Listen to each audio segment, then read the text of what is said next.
Hello বন্ধুরা, welcome back to my channel. তো তোমাদের সকলকে শুভ শারদীয়ার অনেক অনেক প্রীতি, শুভেচ্ছা ও অভিনন্দন। তো আমরা তো ঠাকুর দেখতে বেরিয়ে গিয়েছিলাম পঞ্চমীতে। আমরা আসলে ঠাকুর দেখা শুরু করেছি সেই তৃতীয়া থেকে। এমনি অনেক লোকের তো মহালয়া থেকেই পুজো দেখা শুরু হয়ে গেছে, কিন্তু আমাদের তৃতীয়া থেকে একটু গিয়েছিলাম ঘুরতে। মানে তৃতীয়াতে গিয়েছিলাম অর্জুনপুর আমরা সবাই ক্লাবের প্যান্ডেলটা দেখার জন্য। আর ওখানে আমরা ভারত চক্র, তরুণ সংঘ, দমদমের এইগুলোও সেদিন আমরা কভার করেই বাড়ি ফিরেছিলাম। তো তারপর চতুর্থীতে একটু রেস্ট নিয়ে অল্প একটু বেরিয়েছিলাম, কিন্তু পঞ্চমীতে আমরা আবারও বেরিয়ে পড়ি সাউথ কলকাতা হপিং করার জন্য। তো ফাইনালি আমরা দেখো চলেও এসেছি সূর্য সংঘ ক্লাবের মানে প্যান্ডেল দেখার জন্য। তো সূর্য সঙ্গের মানে কি বলবো, সূর্য সঙ্গ প্যান্ডেলটা দেখার জন্য সেই এ মাথা থেকে ও মাথা শুধু ঘুরিয়েই যাচ্ছে আর ঘুরিয়েই যাচ্ছে। ম্যানেজমেন্ট আমার একদমই ভালো লাগেনি। সোজা রাস্তা ফাঁকা আছে, তাও বেকার বেকার ঘুরিয়ে ঘুরিয়ে মানুষকে হ্যারাস করে করে প্যান্ডেলের ভেতর ঢোকাচ্ছে। তাও মোটামুটি ঢুকে তো গেলাম, একটু একটু কষ্ট হচ্ছিল, বাট গিয়েছিলাম।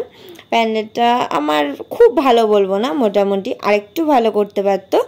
তো ভালো লেগেছে, এমনি শহীদদের নিয়ে আর কি করেছিল প্যান্ডেলের থিমটা, ভালো লেগেছে। তো ওখান থেকে বের হওয়ার পরে আমার তো খুব খিদে পেয়েছিল। আমি বলছিলাম ওকে একটু আমাকে কিছু খাও, আমার খুব খিদে পাচ্ছে। তো আমরা একটু ফুচকা খেয়ে নিয়েছিলাম। খেয়ে নিয়ে আমরা দেখো এখানে আমি বলছিলাম যে আমরা চেতলার দিকে এখন যাচ্ছি। আসলে কোনো মানে মিউজিক আমি অ্যাড করছি না, কারণ পুরো কপিরাইট পড়ে যাবে প্রচুর। এমনি পুজোর যে কটা ভিডিও আমি ছেড়েছি ক্লিপ, সে কটাতে কপিরাইট পড়ে গিয়েছে আর কি। তো দেখো আমরা এখানে এসে চেতলার লাইনে দাঁড়িয়ে পড়েছি। আর চেতলা অগ্রণীতে লাইন দেয়া তো মানে সবাই জানে যে কিভাবে আর কতক্ষণ ঠিক লাইনটা দিতে হয়, কিন্তু আমরা বেশিক্ষণ লাগেনি, ওই 40 মিনিট আধ ঘন্টার ভিতরে আমরা বেরিয়ে এসেছি দেখে। মানে মোটামুটি ভালোই লাইনটা টেনেছে। হয়তো পঞ্চমী বলে একটু ভিড়টা কম ছিল, অবশ্য ভিড় কম ছিল বলবো না, ভালোই ভিড় ছিল। কিন্তু সেটা সপ্তমী অষ্টমীতে গেলে হয়তো আরও বেশিক্ষণ লাইন দিতে হতো। অনেক তো পরে শুনছিলাম 2-3 ঘন্টা ধরে প্রায় লাইন দিতে হয়েছে নাকি। কিন্তু আমাদের মোটামুটি ওই বললাম তো 40 মিনিটের ভিতরে আমরা দেখে বেরিয়ে এসেছি। মানে এতক্ষণ যে আমরা কষ্ট করে লাইনে দাঁড়িয়েছিলাম, এখন প্যান্ডেল দেখার পরে সেই কষ্ট কোনো মনেই হচ্ছে না। মানে এত সুন্দর প্যান্ডেল যে হতে পারে সত্যি আমি না দেখলে বিশ্বাস করতে পারতাম না।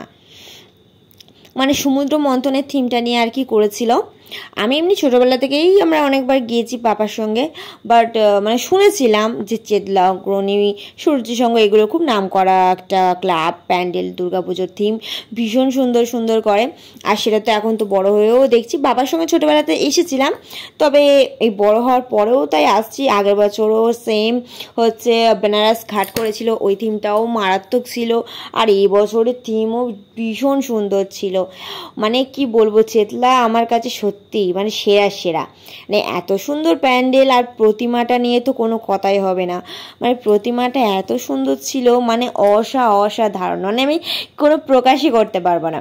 আর এখানে দেখো সেই ঘন্টাগুলোর সামনে ছিল, সবাই যে যাচ্ছিল সবাই ঘন্টা বাজিয়ে বাজিয়ে তো এন্ট্রি করছিল প্যান্ডেলের ভিতরে।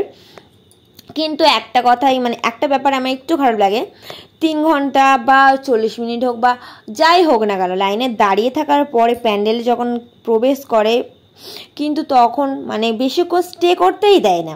মানে সঙ্গে সঙ্গে ঢোকার সঙ্গে সঙ্গে কানের ধারে বাঁশি বাজিয়ে বাজিয়ে বাজিয়ে বাজিয়ে বাজিয়ে বাজিয়ে জাস্ট বের করে দেয়। মানে এই জিনিসটা আমার একটু খারাপ লাগে। হ্যাঁ অবশ্যই পিছনে যারা আসছে তাদেরকেও দেখার সুযোগ দেওয়া উচিত, কিন্তু মিনিমাম অন্তত একটু দাঁড়াতে তো দেবে। দাঁড়াতেই দেবে না ভলেন্টিয়াররা, ওরা বাজিয়েই যাচ্ছে, বাঁশি বাজিয়েই যাচ্ছে। আমার তো লিটারেলি কান পুরো ব্যথা হয়ে গেছে কদিন বাঁশি আওয়াজ শুনে শুনে। তো চেতলার প্যান্ডেল দেখার পরে আমরা চলে এসেছিলাম কালীঘাট মেট্রো স্টেশনের কাছাকাছি। এই যে 2-3টে প্যান্ডেল হয় না, সেই প্যান্ডেলগুলো দেখার জন্য। তো এই প্যান্ডেলগুলো মোটামুটি ছোটোখাটোর ওপরে সুন্দর করেছিল, থিম টাইপের ভালো করেছিল। তো এই যে এখানে একটা রাজবাড়ি মতো করেছিল, আর এখানে ছিল মা রাজরানী মানে ভবানীর যে মূর্তিটা, সেটাই করেছিল দুর্গা মায়ের মধ্যে দিয়ে। প্রতিমাটা এত সুন্দর লাগছে না দেখে, তো মানে বুকে যে দুর্গা মা সেই ব্যাপারটা আর কি আসছিল, ভীষণ সুন্দর। ওই ওই প্যান্ডেল দেখার পরে আমরা বেরিয়ে গিয়েছিলাম অন্য আর একটা প্যান্ডেল দেখার জন্য। এখানে করেছিল মনু টেম্পল টাইপের কিছু একটা, সেরকমই দেখে আমার লাগলো প্যান্ডেলটা। এখানে মানে প্যান্ডেলটা ভীষণ সুন্দর লাগছিল, বেশ আদিবাসীদের একটা নাচ ওরাও আয়োজন করেছিল, ওরা আর কি নাচ করছিল। এই প্যান্ডেলের প্রতিমাটাকে নিয়ে তো আলাদা করে কিছুই বলার নেই, প্রতিমাটা এত সুন্দর করেছিল, ভীষণ মিষ্টি লাগছিল। তো চলো দেখা হবে পার্ট 2-তে, বাই বাই।